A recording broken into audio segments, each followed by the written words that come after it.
Hey guys, it's Sam, and welcome back to Into You Gaming. The 6.4 banners are finally announced.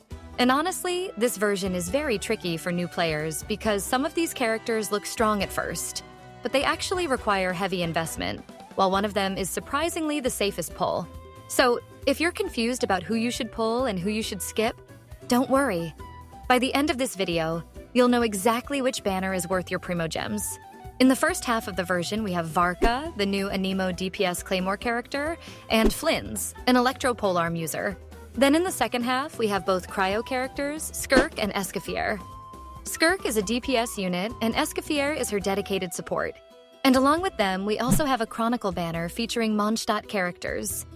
And if you are a new player, you definitely do not want to pull on this banner, and I'll explain why in a bit. But before that, I'll be doing a Welkin Moon giveaway at 1.5k subscribers. So make sure to subscribe to the channel to take part in the giveaway and support the channel. Now let's get back to the topic. Let's start with Varka. Varka is an Anemo character who deals most of his damage through his normal and charged attacks. He can infuse one weapon with Anemo, while the second infusion depends on the team you run with him. He can gain Pyro, Cryo, Electro, or Hydro infusion, but not Geo or Dendro.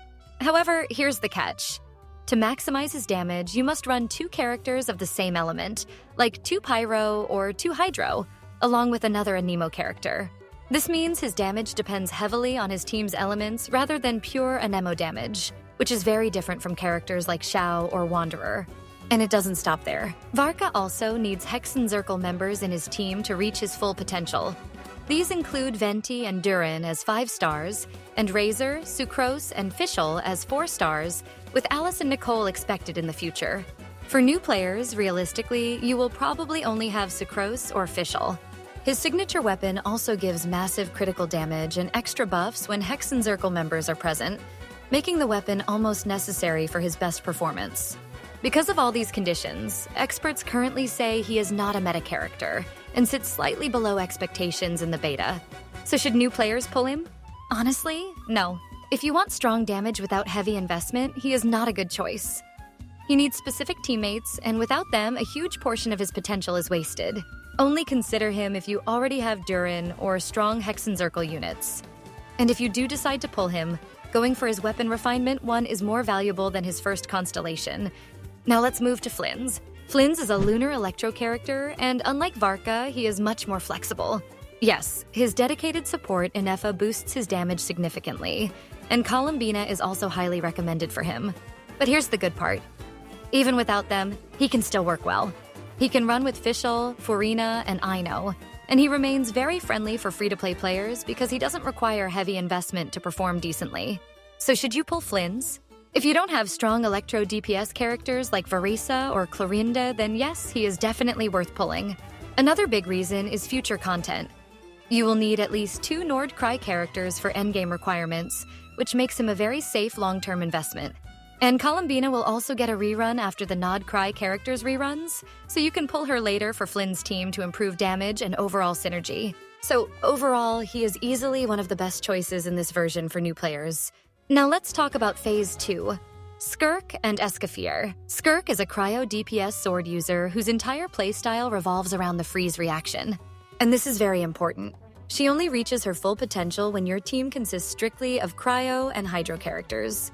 If you add any other element, her damage drops significantly. She also needs constant Cryo application to generate her Serpent Subtlety stacks, which is why her best support is Esafier, who is rerunning alongside her. As a free-to-play player, pulling both characters in one phase is extremely difficult. Without Esafier, Skirk still works. I have been using her that way since her first debut, but her damage is noticeably lower. Her best teammates include Esafier, Mona, Furina, and Shenhe. Without Shenhe, you can still run Layla and Charlotte as alternatives. So should you pull Skirk? She is a high-investment, high-reward character.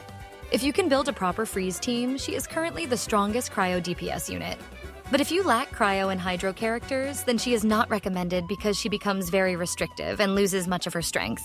As for Esafier, she is a powerful support who provides healing, off-field Cryo application, and strong buffs. She is essential for maximizing Skirk's performance and also has future value because she can support Hydro-based teams. If you already have Skirk, then Esafier should be your top priority to complete the combo. Now about the Chronicle banner. This banner is something new players should absolutely skip because half of the characters are standard units, and the rest are older characters who are no longer meta. It is simply not worth spending Primogems there.